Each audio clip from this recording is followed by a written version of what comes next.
जय यीशु की। मैं हूँ प्रियंका डामोर और आप देख रहे हैं रेडियो वेरितास एशिया की हिंदी सर्विस।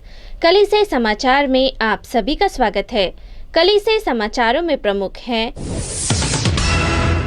श्रीलंका का जरूरत है तत्काल अंतर्राष्ट्रीय समर्थन की। पाकिस्तान में जीसस यूथ मूवमेंट युवाओं को ईश्वर के प्रेम के मिशनरी बनने के लिए कर रहा है प्रशिक्षित। भारतीय कैथोलिक धर्म बहन सिस्टर मरिया सेलिना को धन्य घोषित किया गया। भारतीय ईसाइयों ने दुनिया भर में लाखों गर्भपात भ्रूणों की याद में शोक दिवस मनाया। एर्नाकुलम अंगामाली महाधर्म प्रांत में हजारों लोग विश्वास संरक्षण रैली में शामिल हुए। कार्डिनल ग्रेसियस ने उन रिपोर्टों का खंडन किया जिन्होंने आरोपी बिशप के मामले में हस्तक्षेप किया था। अरुणाचल प्रदेश की महिलाओं ने बनाया राष्ट्रीय ध्वज। कंधमाल की वर्षगांठ के उपलक्ष्य में 14 दिवसीय प्रार्थना। विश्व आदिवासी दिवस धूमधाम से मनाया गया। भाई बहन के प्रेम का पर्व रक्षाबंधन धूमधाम से मनाया गया। रेडियो वेरितास एशिया आपके लिए लेकर आए हैं आरवीए मोबाइल ऐप। आरवीए मोबाइल ऐप पर हमारे विभिन्न प्रकार के कार्यक्रमों का लाभ लें, हमसे जुड़े और एशियाई ईसाईयत की आवाज का हिस्सा बने।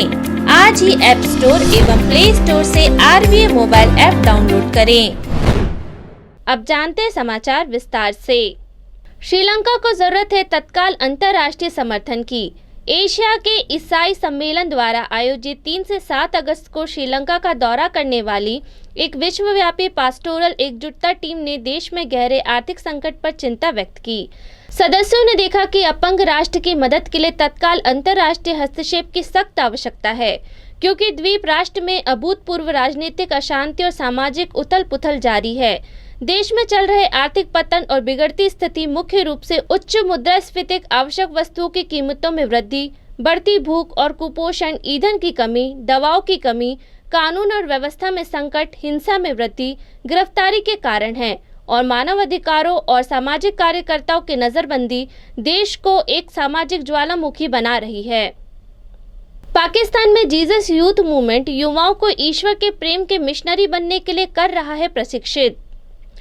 जीसस यूथ इंटरनेशनल की पाकिस्तान शाखा ने अपने सदस्यों के लिए यीशु के साथ व्यक्तिगत मुलाकात करने के लिए 1 सप्ताह के प्रशिक्षण का आयोजन किया।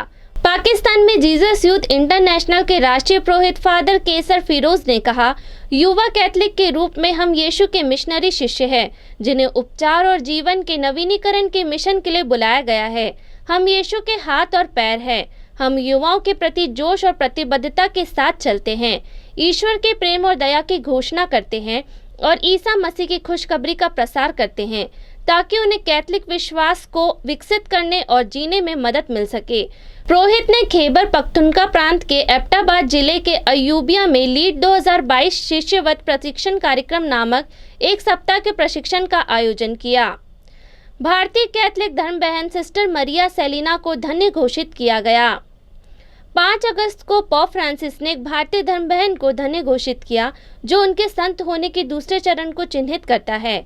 मेरी बैदाग मंडली के उर्सुलाइन की एक सदस्य सिस्टर मारिया सेलिना को उसके नोविशिएक्ट के दौरान उसके रहस्यमय अनुभव के कारण सताया गया था।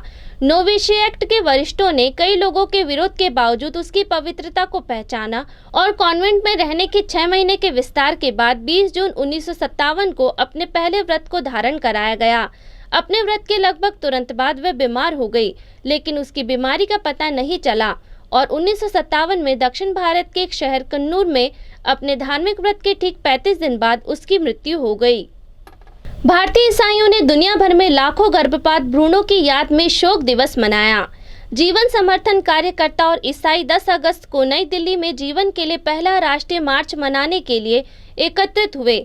यह दिन medical termination of pregnancy act के पारित होने की 91वीं वर्षगांठ को चिन्हित करता है, जिसने गर्भपात को वैध कर दिया।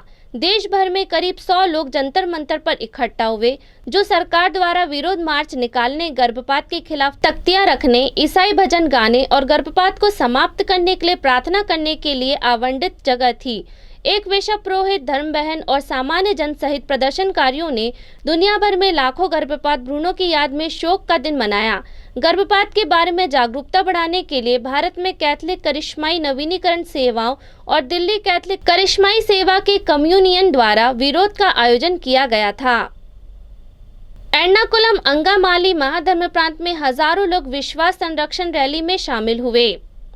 7 अगस्त को एर्नाकुलम अंगामाली सिरो मालाबार आर्चडायसिस के 320 पल्लियों के लगभग 60,000 कैथलिकों ने एक विशाल आस्था संरक्षण रैली और सम्मेलन में भाग लिया। पीपी जेरार्ड आर्चडायसेशन पास्टोरल परिषद सचिव ने बताया कि कोची के जवाहर नेहरू अंतर्राष्ट्रीय स्टेडियम में आयोजित सम्मेलन में आर्चडायसिस से जुड़े विवादास्पद भूमि सौदे में वेटिकन द्वारा अनुशंसित पुनर्स्थापन को लागू करने की मांग की गई। इसने आर्च बिशप एंटनी करियल को आर्च बिशप के मेट्रोपॉलिटन विकार के पद से जबरन हटाने का कारण जानने की भी मांग की। जेरार्ड ने जोर देकर कहा, पिछले 60 वर्षों से हम लोगों के सामने पुरोहितों के साथ पवित्र मिस्सा का पालन कर रहे हैं। हम किसी भी ऐसे निर्णय को स्वीकार नहीं करेंगे जो हमारी पारंपरिक प्रथा को पटरी से उतार दे। कार्डिनल ग्रेसियस ने उन रिपोर्टों का खंडन किया जिन्होंने आरोपी बिशप के मामले में हस्तक्षेप किया था।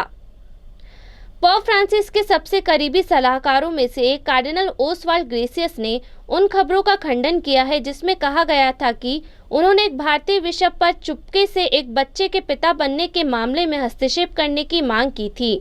7 अगस्त को ऑनलाइन पोस्ट किए गए एक वीडियो में कार्डिनल ग्रेसियस ने आरोपों का खंडन किया कि उन्होंने परिणामों को नियंत्रित करने के लिए कैथलिक अस्पताल में पितृत्व परीक्षण लेने के लिए मैसूर के बिशप कनिकादास एंटनी विलियम की व्यवस्था की थी।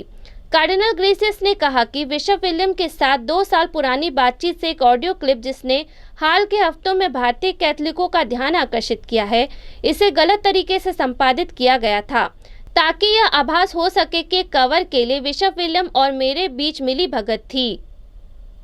अरुणाचल प्रदेश की महिलाओं ने बनाया राष्ट्रीय ध्वज। अरुणाचल प्रदेश में स्वयं सहायता समूहों से संबंधित महिलाएं देश के हर घर को राष्ट्रीय ध्वज प्रदान करने के अभियान में शामिल हो गई हैं।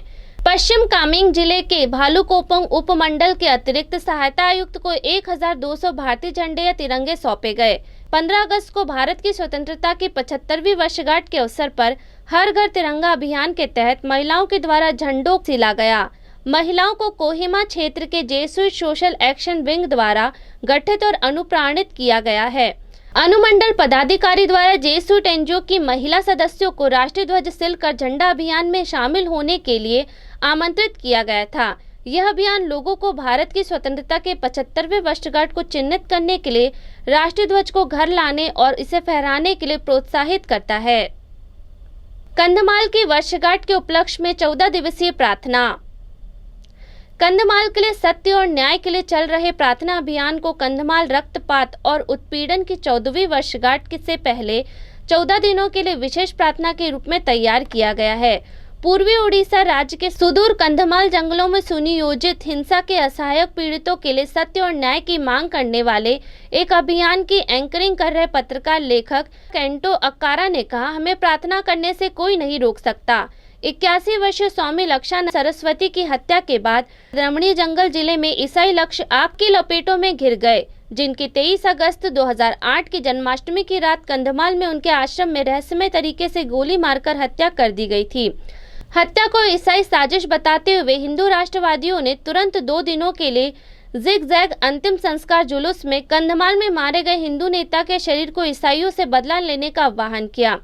हिंदू कट्टरपंथियों ने ईसाइयों को अपने विश्वास को त्यागने और पुनर्परिवर्तन से गुजरने का आदेश दिया ताकि उन्हें इस क्षेत्र में रहने की अनुमति दी जा सके, और जिन लोगों ने इनकार किया उन्हें टुकड़ों में काट दिया गया या जिंदा जला दिया गया। विश्व आदिवासी दिवस धूमधाम से मनाया गया। हर साल 9 अगस्त को देश भर के आदिवासी अपनी सामाजिक आर्थिक स्थिति, उनकी दुर्दशा और अपने दैनिक जीवन में चुनौतियों को उजागर करने के लिए विश्व के आदिवासी लोगों का अंतर्राष्ट्रीय दिवस मनाते हैं। इस वर्ष कई राज्यों में आदिवासियों ने पारंपरिक पोशाक में नृत्य किया, गीत गाए और वाद विवाद में भाग लिया और साथ ही साथ भेदभाव के खिलाफ आवाज उठाई। विश्व आदिवासी दिवस पर इंदौर में आदिवासी युवाओं ने रैली निकाली। यह रैली लाल बाग से शुरू हुई और कलेक्टर कार्यालय होते हुए टांटिया भील चौराहा पहुंची। इसमें करीब 50,000 युवा शामिल हुए और कई कार्यक्रम भी आयोजित हुए। रांची महाधर्म प्रांत के महाधर्माध्यक्ष माननीय बिशप फेलिक्स टोप्पो येसु समाजी ने विश्व आदिवासी दिवस के अवसर पर सभी आदिवासियों को हार्दिक शुभकामनाएं अर्पित की हैं तथा उन्हें प्रगति के रास्ते पर आगे बढ़ने का प्रोत्साहन दिया है।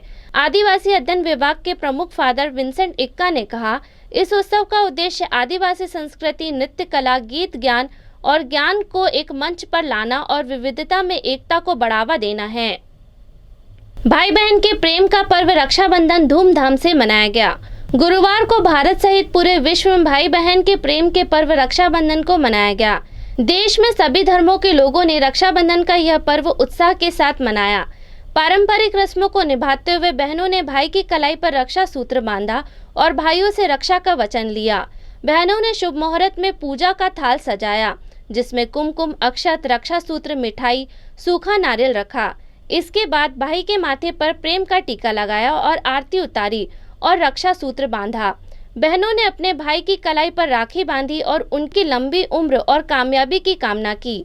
भाइयों ने भी अपनी बहन को गिफ्ट दिया और हमेशा साथ निभाने का वादा किया।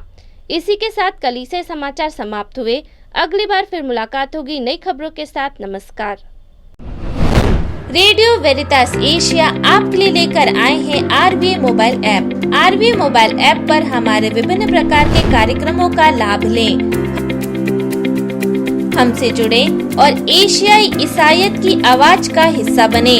आज ही ऐप स्टोर एवं प्ले स्टोर से RVA मोबाइल ऐप डाउनलोड करें।